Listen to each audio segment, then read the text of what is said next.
bosambela makasi nyonso après sortir du gouvernement bosambela makasi nyonso akekufa soki na lobby par exemple que Félix Tshisekedi azali lokwa journaliste to bwaka ye na mai mais quand on imagine mutu moko baautonomé une semaine après a démissionné ça lance un message ezali soit la personne n'approuve pas l'acte ou enomaki ou sinon le job description ou bapesi ou soit la personne a considéré que azali habile ya ko assumer fonction wana te.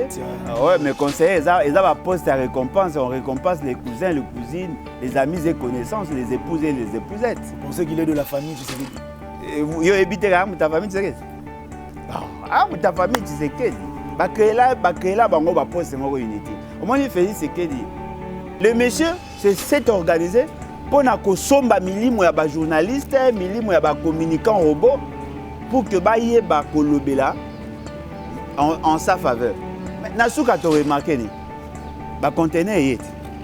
Bon, mais quand on imagine ce qui va dénoncer à terre, il y a payé à terre. Et puis le robot il y en a ça une démonstration. Bon, et puis que ba permis de connaître la racheter. Bon, et puis permis de connaître la terre parce que M. Nicolas a poussé Félix Tshisekedi de suspendre le contrat qui avait octroyé un permis. Monsieur Nicolas Kazadi a influencé Félix Tshisekedi pour que va suspendre le contrat va permis.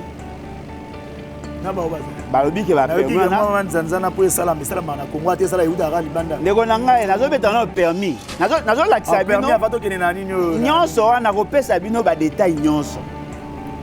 Monsieur Nicolas a influencé Félix Tshisekedi à suspendre le permis de conduire. Kamel a commencé la politique. Kamel a sali plus de 30 ans en politique. Kamel a fait plus de 30 ans en politique. Cela sous-entend que Kamel est en droit d'être ambitieux. Et puis, ce Kamel a commis président, je doute fort à la gestion locale à Félix Tshisekedi. Bienvenue sur Tokomi Wapi Télévision, la grande et la meilleure chaîne du moment. Mesdames et messieurs, nous vous saluons partout où vous nous suivez en scène net. Ce moment, moi, votre humble serviteur Gloire Bosso, je vous dis bonjour, bonsoir. Ça dépend de l'heure à laquelle vous nous suivrez, que ce soit dans vos téléphones, que ce soit à la télé, Topé Sibino Mbote. Comme on dit souvent, Congo positif, voire autrement, la République démocratique du Congo. Nous allons essayer de choquer les idées afin de jaillir la lumière pour l'avancement de notre pays. Nous avons l'honneur de recevoir une personne très très importante dans notre pays. Une personne, à un moment donné, il est devenu lui-même le source. Il y a des informations, il y a des journalistes pour que tout le monde enquêter sur le dossier. Il était là, raison pour laquelle on vous demande souvent de vous abonner pour que vous rattrapiez dans Congo positif. Il s'appelle Bolonjoa Alain, que tous vous connaissez parce qu'il n'est plus à présenter. Restez branchés, c'est avec lui qu'on va parler beaucoup des histoires. Vous savez que nous étions interpellés à bas niveau, il y a des organismes, il y a des journalistes, Nicolo, entre autres, il y a des propos naïe, que bango ba jaki yango mabe. Or, yemoko en soi, ce qui peut l'andi bilo kokomona que non, vraiment il y a rien à reprocher. Sans plus tarder, bonjour président et merci. Il y a cause à l'invitation, pour répondre à l'invitation. Je vous signale là aussi que non, il est un président d'un parti politique désormais. C'est dans cette qualité que toujours Yambaye na plateau Nabiso. Bonjour. Mbote Ndekonangai, Mbote Nabalandi. En tout cas, merci beaucoup pour l'opportunité. Nalingi na bon, nous avons le roi conseil, hein? Après ça bango conseil bien que je ne suis pas leur conseiller. Nalingi na pe ça bango conseil, ba konzina bino ou sinon bateau baza appelé ya ko régenter votre secteur. Nalingi na ça bango le mot est simple. Ne soyez pas pire que le politicien. Parce que politicien déjà au départ azakana pour ça à co-régenter, azakana pour ça à co-dominer. Bah, pesi nos responsabilités pour réguler le secteur. Mais balobi na binote il faut ça il a monté mamabe na niveau ya kolinga ko intimider. Nous avons tous reproché aux politiciens le fait ya koluka ko dominer la presse.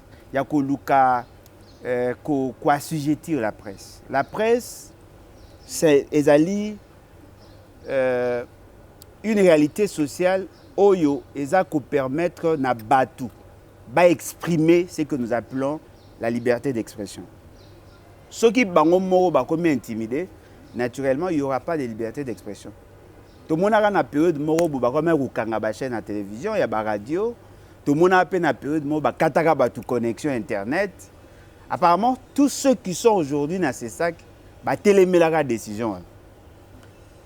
Intimidation peut les gars. Pour la monnaie partout, si on a les cas, les journalistes vont commis qu'on travaille dans la psychose.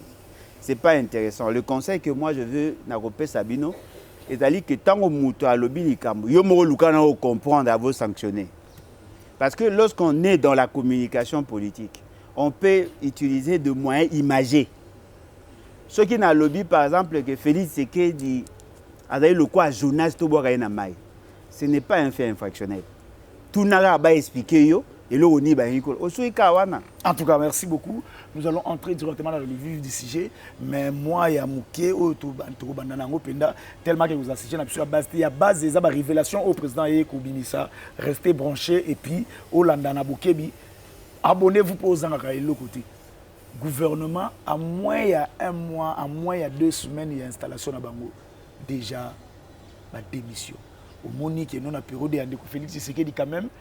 Tout le monde a culture wana démission et il vanda culture wana ke mutu amoni que non a sali likamuto côté ba pesi ko quitter a démissionner, ça prouve la capacité, il y a gérance, la capacité, il y a état de droit, il y a démocratie oyo kota la kati mboka na biso malembe wezanga qui depuis longtemps la ministre a démissionné. Et puis mutu na biso ezali selon vous, est-ce que il était force qui pour a démissionner ou c'était consentement na Yemoko de poussé à démissionner, c'est l'analyse. Bon, Nayoki, Obani d'abord quoi encensé, Kokumisa, c'est que vous appelez le régime, c'est que vous appelez le régime, il y a Félix Tshisekedi, Kokumisi parce que Bakomi ko démissionné. C'est pas, cette assertion n'est pas prenable. Pourquoi? Parce que il y a des gens qui ont démissionné avant que la dame ne démissionne. Bah démissionner est belé. Bobo Zanate, Nazui Lokola, Olivier Kamita, vous avez démissionné à l'époque à Kabila. Tango Komaki derrière Moïse Katoum, ils ont eu à démissionner. Avant Wana, Tozaki na Papa Lunda Bouloulou a eu à démissionner. Bref, il y a eu beaucoup de démissions dans ces pays. Alors, la grande question que nous devons nous poser en tant que société, en tant qu'État, quelles sont les circonstances qui ont milité en faveur de la démission? Ce qui est allé pour des convictions personnelles. Ça relance les débats sur la qualité, non seulement de l'acte, la nommant, mais aussi de la personne. Oh, yoba nomaki. Mais quand on imagine Moutouma va autonomer une semaine après à démissionner, ça lance un message.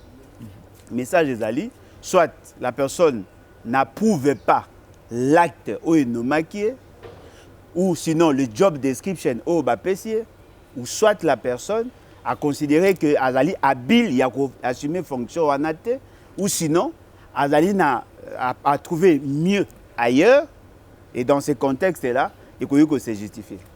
Sinon il faut qu'il arrive que Azali faute moko va pousser à démissionner et à démissionner. Alors, en quoi Erozongi Saloku Munabato Banomaki? Parce que ce qui m'a longué pour des convictions personnelles, c'est-à-dire que Azako a approuvé acte Nomaki était, Azako sepe la fonction anate, Azako sepe na lolenge oyo bazako linga ko faire travailler était. Ça et bois qui salité na muto anomaki. Ndeko nanga mega no imaginer. Il y a 100 millions de Congolais vivant ici. Je dirais 120 millions de Congolais dans le monde. Il y a 120 millions universitaires basés Bélé. Bobo Sanate, il y a plus de 600 000 jeunes qui ont examen d'État chaque année. Il y a plus de 1 million de personnes qui détiennent la licence dans plusieurs domaines, notamment le domaine de l'environnement. Tu vois, on va nommer Moutou. Et que Moutouana a démissionné, alors que le gouvernement coûte fandi n'a noté, alors que le job description n'a fixé, elle n'a pas encore de feuille de route en tant que telle, a démissionné. Naturellement, ça fragilise l'action gouvernementale parce qu'il y a un poste commis vacant, et ça sous la plénitude, il y a pouvoir ils ont appliqué. Bakoluka ba remplacer par Moutou Moussousou ou sinon le poste érotique à la vide. En quoi c'est un sujet de gloire? Et là, qui c'est que la nomination a été faite avec complaisance. Et là, qui c'est que la personne n'avait pas été préparée en tant que telle. Et là, qui c'est que la fonction wana o bachaki et zappé malam. Parce que ce que dans le fond, pour na koluka koyeba pourquoi avoir créé. Le ministère wana ezalaka assemblée na ministère environnement ezalaki il y a un azomona que zatinata. Ils ont l'accès que na muto azaki attribution au bazali il y a un azobat et zatinata. Ils ont l'accès que muto azaki décision il n'a même pas pris le soin de réfléchir. Le rang il y a ministre il y a en charge d'environnement de manière globale. Apparemment il y a ministre d'État. Alors pourquoi créer un ministère délégué? Parce que le ministre est délégué, Azali, juste après ministre, en termes sur le rang protocolaire, juste après ministre, il y a un vice-ministère. Pourquoi n'avoir pas créé par contre un vice-ministère pour que la personne a travaillé en collaboration avec titulaire Naye et qu'elle s'occupe de Kanabata Chouana, bien que la décision est zonga. Effectivement, bien que la décision zonga n'aille pas à ministre. Parce que là, on risque d'avoir deux ordonnances sur les mêmes matières. Et deux arrêtés sur les mêmes matières. Un ministre délégué prend des arrêtés. Un ministre délégué prend des arrêtés. Ce qui n'est pas, effectivement, à la ministre, délégué, c'est-à-dire qu'on lui confie une mission spécifique. Il y a un monarchie, tant qu'on va ministre délégué aux finances, le ministre, le premier ministre, le ministre délégué, qui est rattaché à la primature. Ouais. C'est-à-dire que le Premier ministre assume cette fonction. Kitebi. Assume la fonction, mais a délégué en Gosiko et pas Moutou Moussou pour qu'à ça tout ce qui est comme paperasse. Mais en ce qui concerne l'environnement, pourquoi créer un ministère délégué? Un ministre d'État, un ministre délégué. Vous comprenez ça comment? Et puis les matières où il y a s'occuper par rapport à la problématique à réchauffement climatique et tout ça. Mais apparemment, c'est ça l'essentiel de ces ministères-là. Le ministère de l'Environnement, ils allaient pour la conservation, préservation de l'environnement, mais le côté c'est quoi, développement durable, n'a côté étali écologie, le réchauffement climatique, il y a des autres pays sa ampleur pour l'instant. Okay. Alors, donc, apparemment, c'est comme si dépouiller maman Basaïba. Non, mais effectivement, mais c'est ce que je dis. C'est ce que j'ai dit. Là où c'est juteux, on donne à une autre personne et tant qu'on cotise qu'on a katia Moutango azanan. Mamba famille. Tu es conseillère na katia. Ouais, mais conseillère, ils ont un poste à récompense. On récompense les cousins, les cousines, les amis et connaissances, les épouses et les épousettes. Vous pensez qu'il est de la famille, tu sais qu'il dit? Vous habitez là, ta famille, tu sais qu'il dit? Ah, ta famille, tu sais qu'il dit? Bah créer là, bango ba poste moko unité. Au moins il fait ce qu'il dit. Pour nanga abimaka comme le quoi malheur moko dans le sens que bah sanctionner peut-être comme quand le bible ba bengi. C'est-à-dire que abimaka comme un malheur dans le sens que il ne sait pas mesurer la portée de ses actions. Aye ba ko mesurer les conséquences na ngote. Mais quand on imagine na fandi bonazo yoka, ba ça débat, ba lobi non ministère de la santé et s'occuper de la CNSS. Mais ça c'est une aberration. Ça, c'est une aberration. Est-ce que vous savez que la prévoyance sociale, la CNSS est une caisse qui est censée gérer, n'est-ce pas, les épargnes Yaba travailleurs. Alors, comment le ministère de la Santé... Non, Sensap est caisse Yaba fonctionnaire. Okay. C'est ça maintenant l'alliance. Yango est caisse Yaba fonctionnaire. Mais ici, on parle des travailleurs. C'est-à-dire que privés et autres, ils sont dans ça. Bah ça, là, Moutouaza cotisant. C'est-à-dire que dans un contrat de travail, j'autorise à mon employeur, il y a une quantité d'argent, à la caisse, le jour où on est en difficulté, on profite de ça. Ça, c'est une organisation privée, en réalité. Alors, comme ça s'est fait dans l'État, l'État s'organise à tel ensemble, pour ne pas laisser aux gens la latitude de gérer cet argent et créer des ordres. Il y a même dans la composition, il y a un conseil d'administration, un comité de gestion, il y a toujours cette réalité-là. Il faut que la représentation des travailleurs, et la représentation du patronat, et puis la représentation de l'État. Il y a une organisation qui marque. Il y a un ministère de la Santé. Ça n'a rien à voir. Ne confondez pas la sécurité, non, mais bien évidemment, ne confondez pas l'assurance maladie, la caisse nationale ou la sécurité sociale. Et c'est l'eau monté. Donc, il crée comme ça un département. Mais entre autres, nous sommes ceux qui ont analysé quand analysé que non ceux qui balongoli basengi a démissionné et aussi peut-être na makambo que non manier mais zanga qui ministère il faut changer et baluki les côtés les plus pété entre autres parmi la question que tu vas se poser côté à baonte bazara tinate il y a d'autres postes ministériels c'est représentativité. Non mais il y a d'autres postes ministériels à créer aussi. Il y a des passerelles de collaboration entre le Parlement et le gouvernement. Voilà pourquoi nous avons initié le département ou le ministère en relation avec le Parlement. C'est-à-dire qu'un ministère, où il a joué le rôle, il y a très d'union entre le gouvernement et le Parlement. Ces ministères-là restent importants. Maniema, à un ministère, d'ailleurs, on ne peut pas comptabiliser un ministre délégué, un ministère occupé par une province. Le Maniema mérite mieux. Parce que le Maniema contribue dans le budget. Le Maniema, c'est une province à part entière. Le Maniema, c'est une grande province. Le Maniema a beaucoup d'intelligence. Et donc, vous sous-estimez Maniema. Donc, ceux qui ont un ministère, un ministère à Malonga, un ministère délégué. On les a moyens de pour révolter, par exemple, qui a une hypothèse. Oui. Nazaraboué. Nga mayara ne pour la révolte. Nga yara te pour la cajoler. Moi, j'amène la population, j'amène les gens à se révolter contre l'ordre établi. Parce que l'inégalité, on a l'injustice, on a. Et ça pose problème. Maramo tonne que la création inutile. Savez-vous aussi qu'il y a un ministre délégué en charge de l'urbanisme et habitat? Urbanisme et habitat. Si. Créa, notre frère Nani. Lito. Ouais, Lito, ministre, il y a de l'intérieur, il y a le gouvernement provincial, il y a un triste mémoire. Un ministre délégué en charge de la question de la gestion de la ville. Mais c'est inconstitutionnel. Création de la ville. Non, mais un ministre en charge de la gestion de la ville. C'est inconstitutionnel. On ne peut pas créer un tel département. Parce qu'ils allient aux antipodes de la philosophie, il y a la constitution. Pourquoi nous le disons? Nous avons opté pour le régionalisme constitutionnel.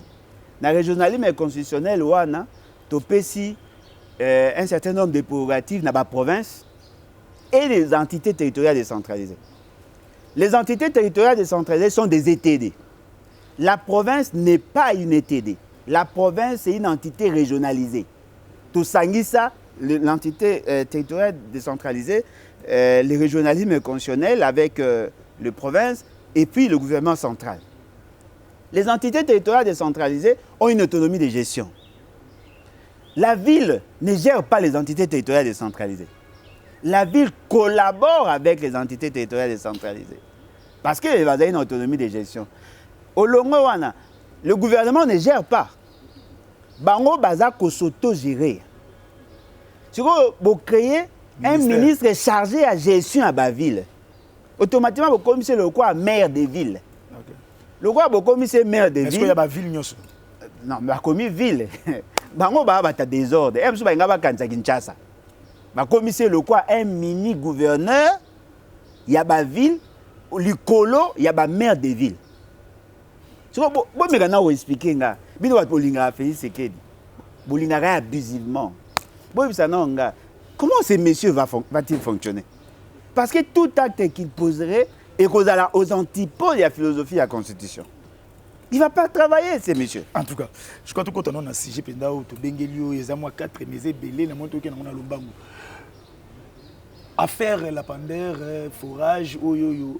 UGF Abimisaki Makambu, ça a créé des problèmes et le loyo Parlement a livré Nicolas Kazadi pour que non va poursuivre la justice.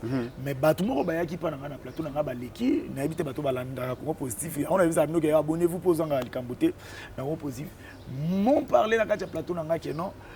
Problème on est boti pourquoi parce que moi si il y a Gilles Alingeti ce qui est pas dans la société moko ya makambo etali ba lapande yango lokola ye marché wana gagna ki yango tende boti ba makambo pourquoi ba société zebele ozo s'occuper na ba lapande mais ba eko landaka ka société moko oyo mususu okomona ngwezo cité pourquoi ba contrôler ba lapande misusu ya ba auto misusu ti est-ce que vous pensez que non dans ce dossier il y a un anguille sous roche ou le Alingeti pe azana moi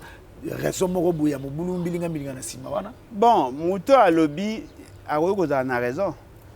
Parce que je ne peux pas prétendre tout maîtriser. Surtout, Azam Moutaillon sacré. Oui. Le Azam Moutaillon sacré, le corps est caractérisé par l'immoralité. Parce que ceux qui n'ont pas, comment on l'appelle, les sages congolais, n'ont pas le baka, ceux qui n'ont pas qui sont malades,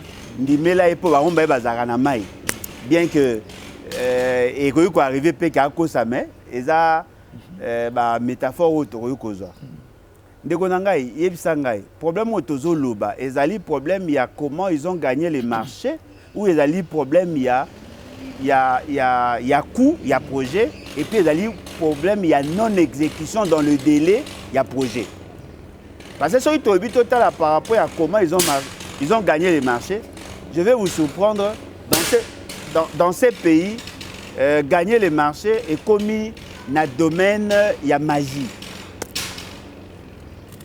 Quelles sont les évidences? Évidence à l'Ibosso et que ces pouvoirs de la honte, c'est permis, il y a cause initiative en violation de la Constitution et en violation de certaines normes. Basali, passation à marché de gré à gré. C'est-à-dire qu'ils n'ont pas respecté le principe de la passation à marché. Babimisi mbongo sans respecter la chaîne de dépenses. Mbongo wana est commis dans maboko ya bato. Il lui fallu que Bisoto dénonce parce que ngam na bandara ba dossier wana. Ezoaki en pleurs te. Israël Mutombaye a lobeli yango a tie makelele ezu en pleurs. Le monsieur s'est organisé pour na kosomba milimo ya ba journaliste, milimo ya ba communicant robot pour que ba yé ba kolobela en sa faveur. Nasuka to remarqué ni ba conteneur yet bon mais quand on imagine ceux qui va dénoncer à terre il ngay payer à terre et comme on a ba somba qui réellement za qui ne kanga mai na matadi 2 ans ceux qui to dénoncer à terre ngay légaté to dénoncer yé mais la question sur le coût de konanga e otambola na Kinshasa ba lampadaire ezala déjà Soko bandi ko banakingasa na suka ti aéroport il y a que les lampadaires ne bacha kuna ces lampadaires là n'ont jamais coûté $1250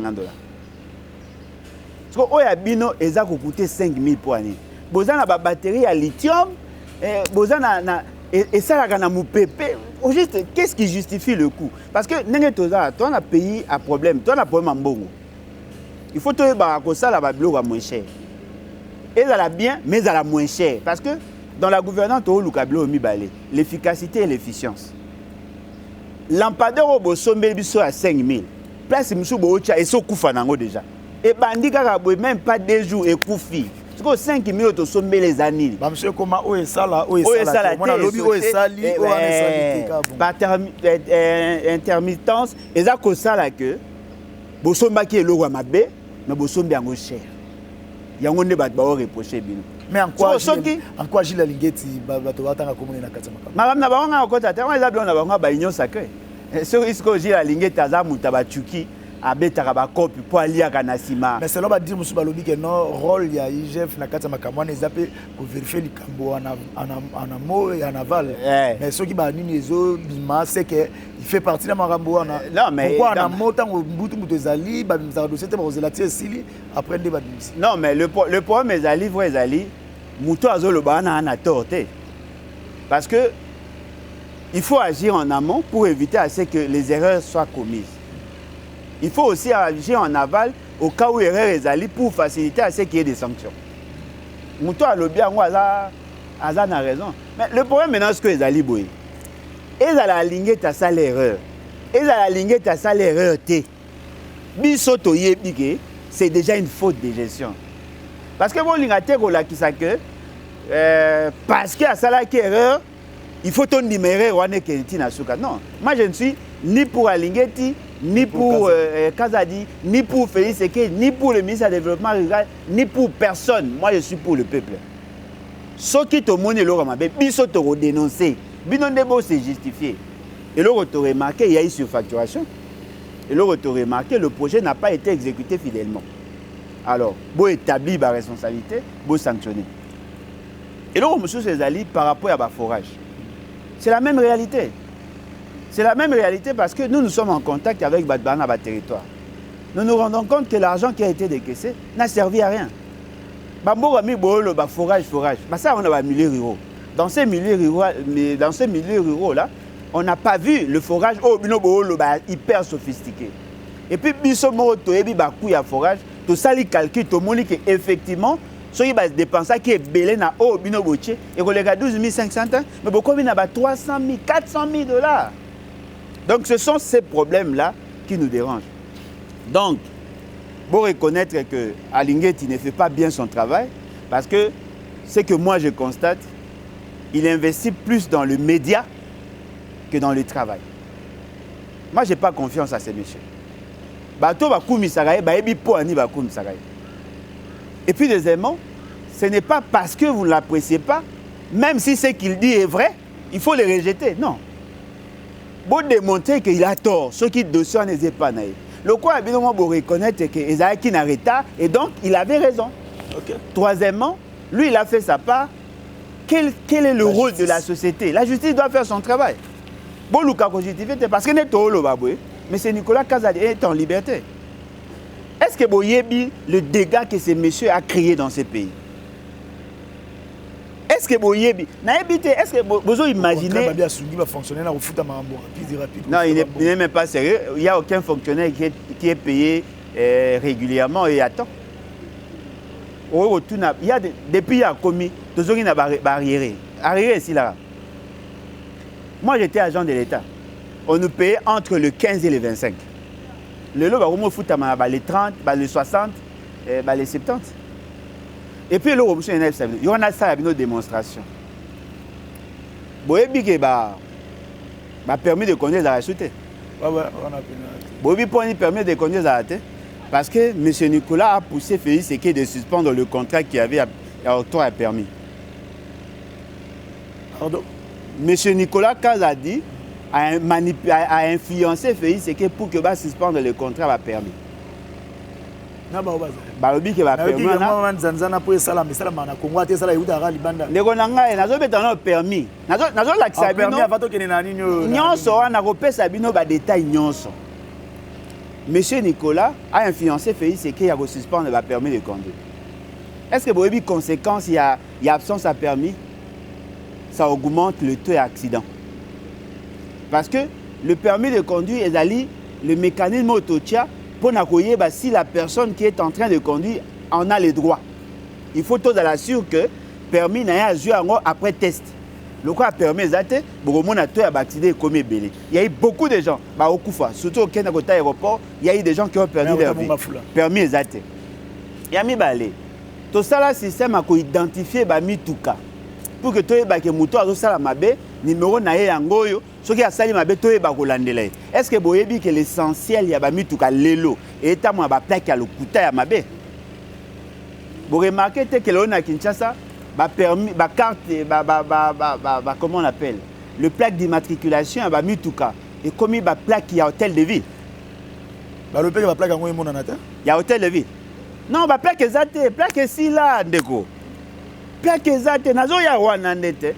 Est-ce que vous voyez que plaque exacte liée à la carte rose? Vous savez qui a suspendu ça? C'est Nicolas Kazadi. Et là on est à Bétibiso. Tant que qui permet à faire c'est que le roi fait c'est que azarane ka ndenge boyebeli wana bazui ba bomi non plaque wana na ba carte rose ezaki marché il y a comment il y a Kabila il y a mandé fois. Nani Zoé. Zoé. Kabila a gagné marché, il faut pas suspendre. Ils ont suspendu le contrat. D'après Bango. Ils ont suspendu le contrat. Le fait de suspendre le contrat, l'entreprise Oyo a gagné qui marché. Je crois que c'est une entreprise allemande. Ouch. C'est Ouch. Ouch Congo SA. A gagné qui marché, a créé une opposition au niveau de la justice. Bah, PCI raison. Bah, PCI deuxième fois raison. Bah, boya teka ba plaque, a tiré na plaque. Bah, joui marché. Bah, PCI na Serge Kassanda. Au nom de la tribu. Bah, PCI na Serge Kassanda. Il gagne le marché.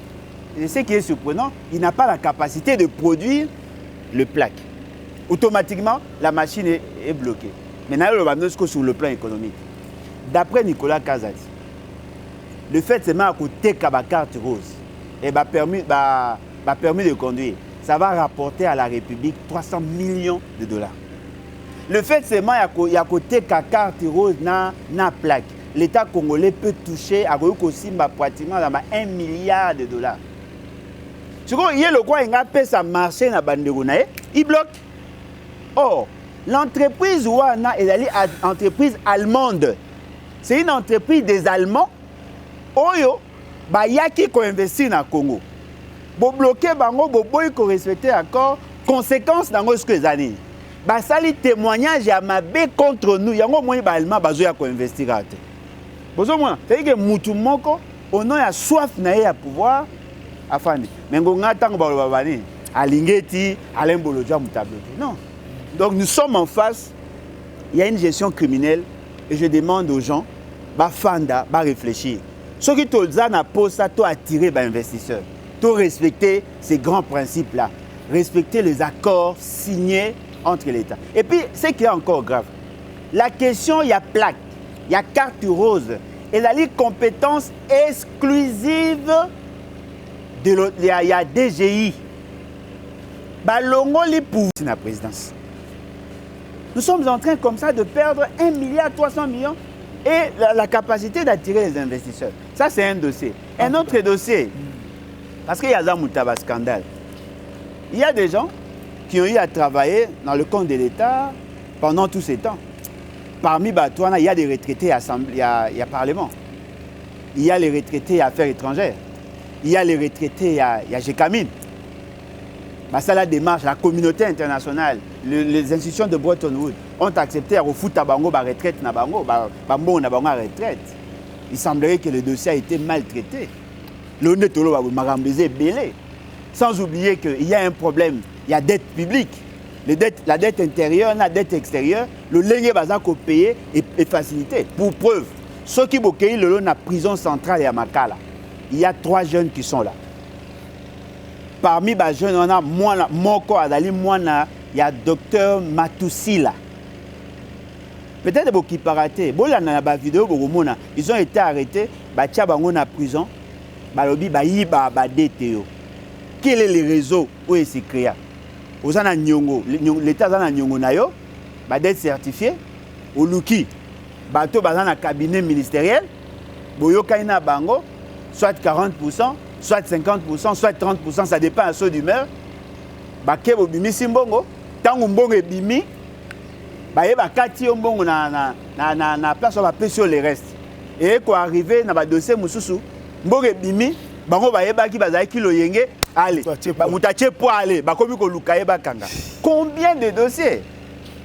Combien de dossiers qui va financer double 2 fois un projet? On a pris un exemple, un projet, il y a 340 000 $. À foutu Mbala à foutu sous Mbalami Balé.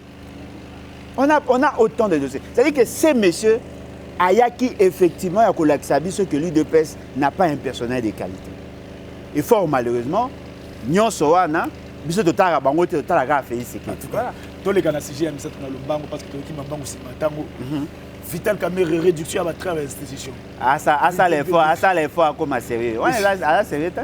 Mais c'est que c'était. N'accompagne déjà que ça sérieux. Mais c'est que c'était. Comme sérieux. Mais réduction bah lobby que non ba rejoindre ce 14 milliards 14 millions de francs congolais. Oui, ça là, il a fait la 5 000 $. La 4 900. 4 900. Moi, je bien, je suis député en pleine plénière. Il faut que l'hôpital Moroboana, où ils ont des conditions modernes. Au moins que des hôpitaux Caméré, il quand même la carte Makamalga, parce que le populisme, toi, le cancer, sacré, mais il non. À ça, une mission politique alors à zone travailler la contre-gestion de l'État pour que non. Chef d'État comment chef d'État? Bon, en fait, le problème est que M. Kamere est en droit d'être ambitieux. Est-ce que vous voyez que M. Kamere a commencé la politique avant Félix Tshisekedi? Oh, si. Non, Félix Tshisekedi Zalaka. Moi, il y a relation extérieure. Il y a IDPS. Vers les années 2000, nous n'avons pas papa Nani Moubake. Wanate. Nous avons le solo à Vital Kamere parce que nous avons bien moi mouké bien. Vital Kamere a commencé la politique depuis qu'il était étudiant. Azaka membre de la jeunesse, il y a un père. Un père. Il y a Kala, Moutakala. La jeunesse a un père. À côté, il y a IDPS, IDPS est comme en vogue. À ça, là, il y a Mouchebe, quoi, il y a un cabinet. Aza Moutaka, il y a découvert un retard. Kamere a commencé la politique. Kamere a servi plus de 30 ans en politique. Kamere a servi plus de 30 ans en politique. Cela sous-entend que Kamere est en droit d'être ambitieux. Et puis, ce Kamere a commis président, je doute fort à la gestion locale Félix Tshisekedi. Bien qu'il a soutenu, il était, mais Kamere a l'équipe Félix Tshisekedi n'a pas d'aptitude. C'est-à-dire que Kamere est plus habile, plus apte en gestion que Félix Tshisekedi. Mais il y a le bandé bien, même comme Misala a des problèmes. Félix Tshisekedi n'a ni bien, ni Misala. Donc, à l'équipe quand même. Mais et là, quand ils ont livré les abonnés, ils ont dit que Tobé Tamasolo, il y a le Kouta à Kamere. C'est là maintenant, l'identité n'est commune à quartier. Kamere vous dit, Kamere vous dit dans une autre dossier à Mibale, Kamere vous dit qu'il va construire un hôpital. Boyoka, le message caché, il y a Kamere. Kamere veut nous pousser, nous, l'opposition, de poser une question. Mbongo bobimisa pour notre hôpital bosai na oni. Oh là. Bandela nanu. Omoni non, Kamere azo pousser batu. A pousser nga. Boyoka mamna lo banalito ya politique.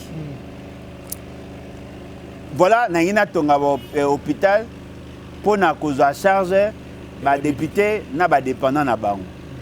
Siko nga en tant qu'économiste, moi en tant qu'opposant bon c'est bima. Bon c'est bima. Yo ozo ba ne ba tonga te.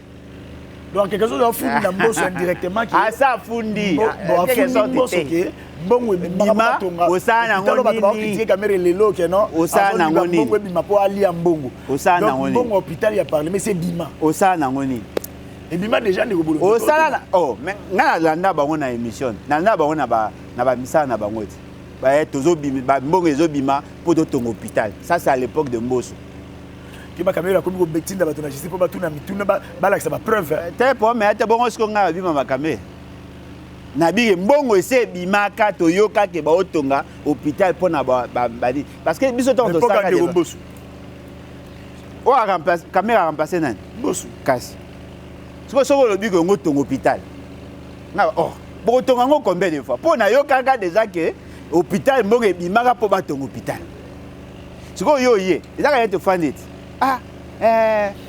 papa abiloko ngo balambaki ya liboso ezalaki bien mais o balambi ami baleza malamu te na comprendre que mama lamba ibilo mi balé o liboso mutu muso aleke ezalaki ngate kasi yango na comprendre que baolo banabino hôpital bongai batonga te siko epa na yeba banda ko comprendre te avant net yozo faire ya mi balé ba otongela ba député hôpital mais quand on imagine ba député ba 500 bazana deux assistants et ça 1500 sur que tu as une famille na bango baroza na 5 personnes ça nous fait 7500 to ton hôpital pour y avoir 7500 personnes ba député wana nayebi ke mingi ba maladie musu pe babela na bango soki ba ke na hôpital et musu pe na loyenge 50 députés à okota na hôpital.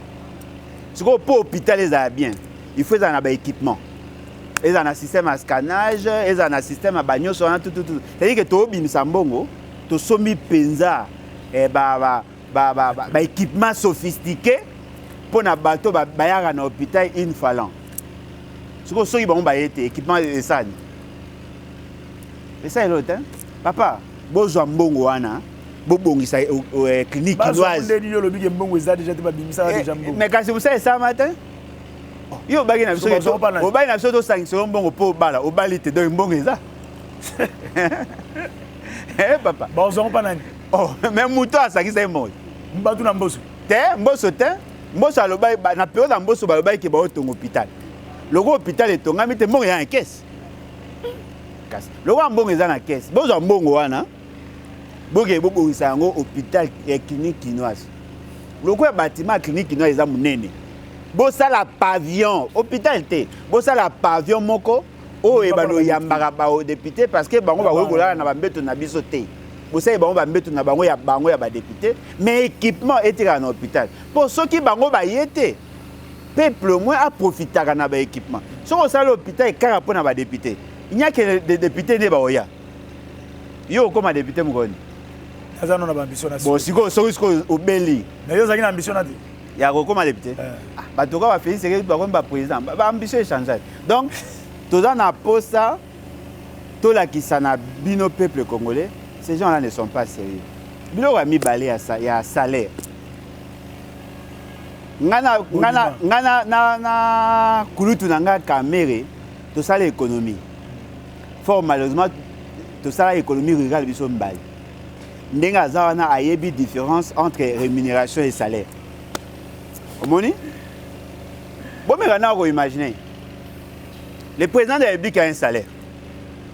Dans nos synthèse à Makambo, le roi paye et sali bien confrère na Fufana Zawa Ayoka. C'est l'homme de Gobolonjwa. Kamere ko senga kia tuna batonga hôpital pour na député azo funda nde mboso que mbongo déjà c'est bima mbongo déjà c'est bima pour batonga hôpital mais hôpital ango batonga tende azo tuna population batuna mbongo pa ndeko mboso wana synthèse ya aspect liboso o lobeli na makambo ya hôpital oyo ndeko kamera lobike batonga donc basi babimisa mbongo bima na période ya mboso pour batonga hôpital ya ba député batonga te synthèse ya liboso ya ngona yami balé concernant ba emolima wana yo mtolobi teko nga Fufana te na sali synthèse ya makambo ala pe mutainyo wana yo mtolobi mais là, mi balé par rapport à salaire. Les salaires, et oui, vous avez 5 000. C'est possible, ils ont 5 000. Mais la grande question, salaire a fait ce qu'ils ont combien? Hier, tout le monde a baraté. Il y a mis balé pas, il y a baraté. Il y a quand on le baraté. Il y a baraté. Il faut faire ça. Il y a quand on a bisayo.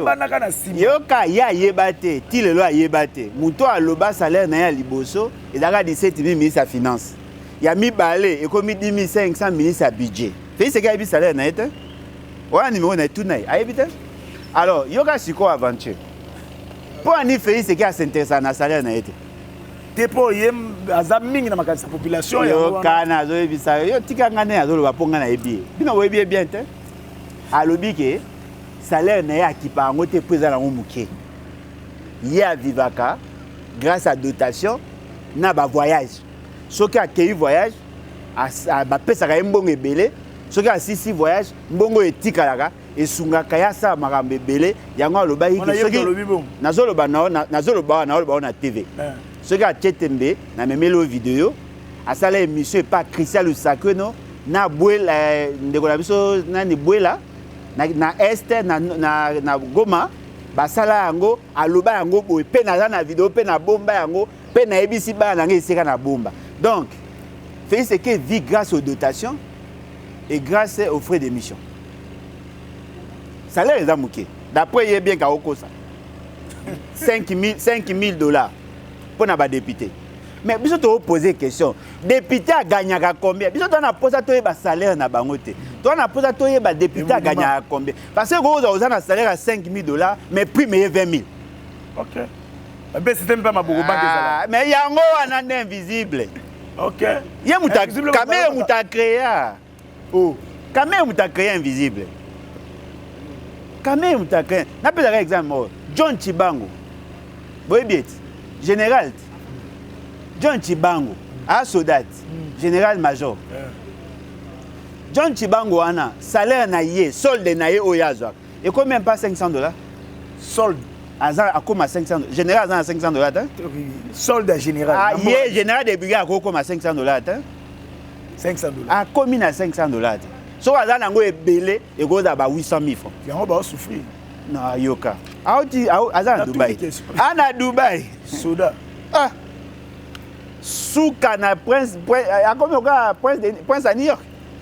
Souka na boum azana na Dubaï. Aza ko se couler mission de service peut-être pour mission de service va ta à quelle ambiance? Ambiance ni yo moni bilil. Bien sûr, na moni photo.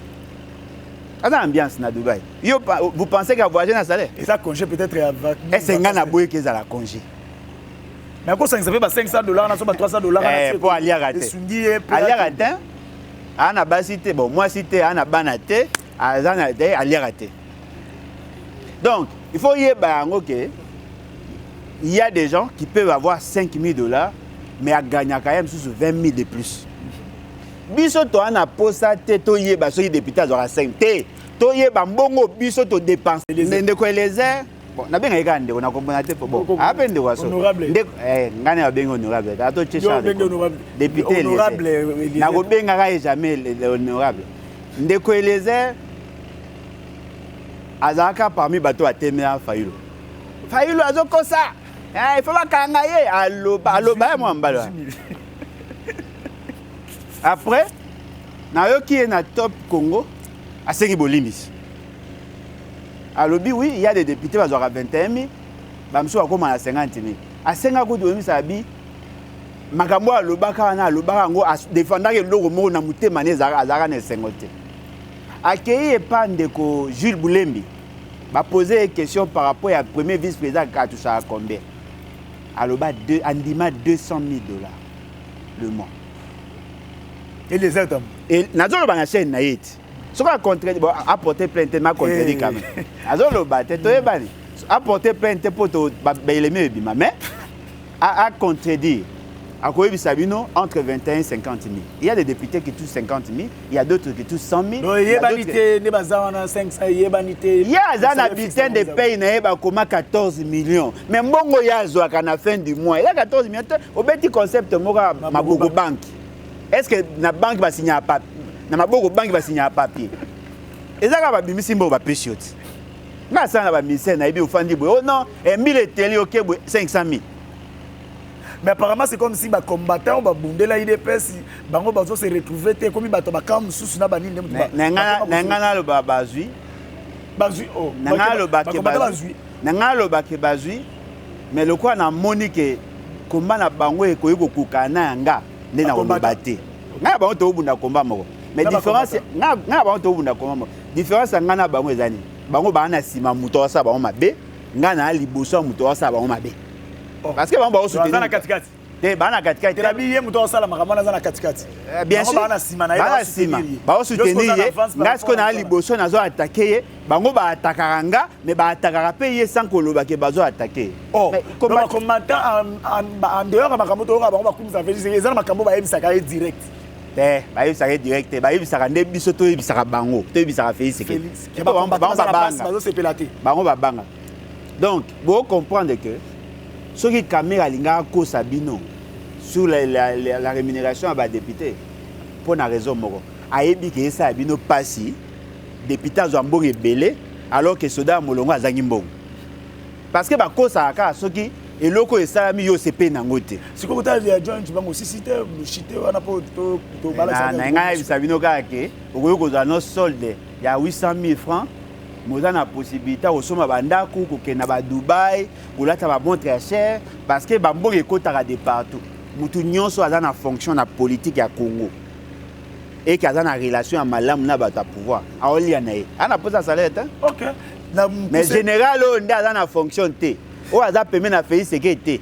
tokuta na bango na nzela bazangi carburant bango nde ba na problème mais il y a un problème te yo so mona général sapé na mokuse makambo na bino ya opposition na porte-parole moni que cette fois-ci Félix Tshisekedi alingi ke maman sur état de droit mettre en place porte-parole ya opposition ana posta acha mutu moko lokwa ministre délégué aya siko neti ko gérer biso na opposition poso to into lo bato le kana sima na ye aba na so être ko censure nga sa lokwa to bengoni asa lokwa c'est ça. Oh, asa lokwa c'est ça. Il y a tiens mutu mo ba sansira. Lokwa c'est ça. Ça dit qu'Alain Bojo leki e bonga ko lo baboete pono kataki mandefu te. Papa et simbati. Bocha bozo net yo exemple. Wa ko za porter parole. Nani wapi na nini na opposition na opposant. Martin Fayulu. So est-ce que Martin Fayulu za opposant? Est-ce que Moïse a ondimai? Moïse simbati. Bon musique. Il y a une opposition ndeni. Il y a azani na congé sabbatique. Afai na ya. Est-ce ça reste opposition? Oh. Asa congé sabbatique. Est-ce ça reste opposition? Nani musique. Tout a sérieux. À part nga. Quel est l'autre président à parti pour dire ça opposition na Congo? Oh, basé belé. Si on peut se battre ayo. Yo comme juge. Il y a un parce que y aura ce danger. Nana ngatia, Félix Tshisekedi ngatianga. Na so opposant pour na yo na opposant. Papa. Bo fana yo na opposant. Te. Bo ponanga te. Mutuna muta bunda na marque na e. So to ça désordre, vous savez constitution to respecter. Ah donc Etienne Tshisekedi a muta désordre. Na ndengeni. Bo ce qu'on appelle Etienne Tshisekedi porte-parole za ata. Pour anis ko ba na leader moko ba ndoka ba bango so to zara Etienne Tshisekedi. Bo comme ça Constant Mutambara. Le roi d'ailleurs bo juillet bo comme c'est porte-parole opposition. Constant Mutambara. Mais oui. Bo bwana posa bo ndeko nanga. Bwana posa un porte-parole à opposition, un porte-parole ya nani. En tout cas, comme les personnes net nga Alain Bolojwa bo fandi bo Moïse Katumbi porte-parole nanga. So yobi makanisi nanga. Ya yo na yebite. C'est que yo makanisi zara désordre. Ah donc Etienne Tshisekedi a muta désordre. C'est que yo tambo Etienne Tshisekedi. Ah donc Monique Etienne Tshisekedi tamwa mabe. Oh, t'es yo zo voilà. Le roi Monique Etienne Tshisekedi tamwa mabe. Ah mais voilà. Ah ezanga mboso ko bika tamwa mabe. Te na lobi ngambu dans le sens que non, azana bato belé bazana simane ba dibela combat na yi. Yo ngana net nga ko na ndima te ko na ndima nani. Yo ndima combat Etienne Tshisekedi. Na ndima ngota. Ah, Etienne Tshisekedi aka ndelo mo ba Constant Mutamba. Ba bengi le père de la démocratie. Ezana mutu mo ka lobela nga na plateau na nga ke no fa tongela kutu Mars monument. Peur ou père? Apparemment ils ont des peurs de la démocratie. Il y a bangisa démocratie. Père la démocratie ça éteint. Ah. Moi mo votama démocratique yekuta boma ngonde ko boma. Moi mo na programme à gouvernement yo ki ba milliards. Nani? Sentir ndenge bekunini ya mboke mati. Mais soda zaka 200 000 francs. Soda suka zo 200 000. Tellement on va se mater. Et puis il faut faire dans si so vérifier yo besoin na ba information na. Soda zo ka 200 yo ça va OK na ba promesse. Soda zo ka 200 000 francs. Soda suka zo. Soda na ba soldat ils ont $200 te. $200. Obi capitaine a combien? Combien? 306 000 francs. 305 000 lits de poussière. Mais maintenant quand même époque Kabila bazali na ngote. Oh mais époque Kabila wapi? Oya paro ba période na futa $100. Soda asuka to ya période ba ko futa $100 na to amabe. Fais ce qui a baxela ba baxela ba soda ba 20 000. Ba baxela ba 40 000 likolo. Mais si la na toute. Avenir à Union Sacrée na Union Sacrée Bokufa. Oh. Il faut bosser à Makasi. Na yebi de la réponse. Bosser à Makasi Union Sacrée. Après sortir gouvernement. Bosser à Makasi Union Sacrée Kufa. Point. Pour que bato malonga, balongwa, basa la groupe ya sika, to organiser ba élection malamu, bato malonga bazwa pouvoir, mboki etambo ya bien. Alors okomi puti se ndenge moka na nanga oya Union Sacrée. Voilà. Nanga za na Union Sacrée. Alongwa? Tena tout so alongwa. Nanga za na Union Sacrée. Est-ce qu'alongwa? Nanga tanga sa isaka ni yo élection après. Il a soutenu la vision du chef. Oui ou non? Et kasi on est Union Sacrée. Alongwa? Makamana ba bieza ka lokuta wa za la soki conseiller de l'état en matière électorale avec tikala ozala. Non, mais attendez. Siko na tuni. Bemba la Union Sacrée ou non? Jean-Pierre Bemba. Oui, ça joue à la présidence. Bonne année. À soutenir Union visa Félix Tshisekedi. Ouais ouais. Kasi nanga pas soutenir visa Félix Tshisekedi. Bobo Sainde. Bobo Sainde. Et puis Félix Tshisekedi m'a soutenir création M23. On appelle Bobo Sainde. M23 banda Félix Tshisekedi zaka kuna mboka ata au soutenir création. Ezaka ndemo pe na rokol na robim ça peut imperte. Un peu gros, c'est quoi? Donc un père limoa yo yebolo Josu yango la musi yango. Oh, mais il dépêche so ya kala pe kufa. Il dépêche kufa te yango eso continue. Il dépêche Tshisekedi. Papa, il dépêche à 13 parlementaires kufa. Oh, il dépêche Tshisekedi. Botanga statut na bango. Ils ont parti monter. À ressusciter M23, yem ta benga bango awa, yem ta pesa bango ba moyen, yem ta libérer batu na bango bazaka na prison, yem ta pesa bango possibilité wana. Est-ce que bi que John Kibango a ngasa coup d'état? John Kibango. Oui bien.